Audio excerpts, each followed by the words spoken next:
Jo pak e zhurmshme ka qenë edhe kjo fundjavë në ferma VIP. Pajmalia e fatit e cila ju besua Andreas ndryshoi rrjedhjen e lojës. Kalimi i Frederik Ndocit në një nominim të përhershëm ka detyruar atë të rishikojë strategjitë, duke synuar që të arrijë me çdo kusht finalen.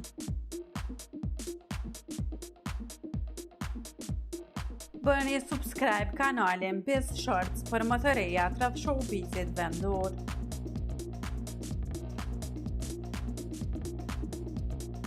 Ester Alushi vijon të mbajë për të dytën herë titullin e kryefermerës.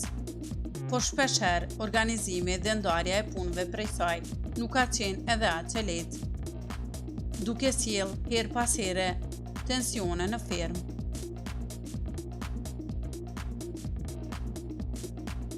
Përtej rivaliteteve janë krijuar lidhje të forta jo vetëm mes fermerëve, por edhe me kafshët, ku kujdesi dhe dashuria për to kanë thuruar emocione të veçanta.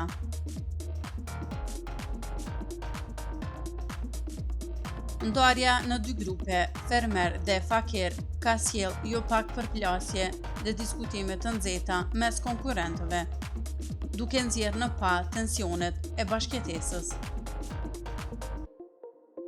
Buxheti i ulët i javës ka sjellë vështirësi në menaxhimin e shpenzimeve, duke krijuar situata tensionuese mes fermerëve.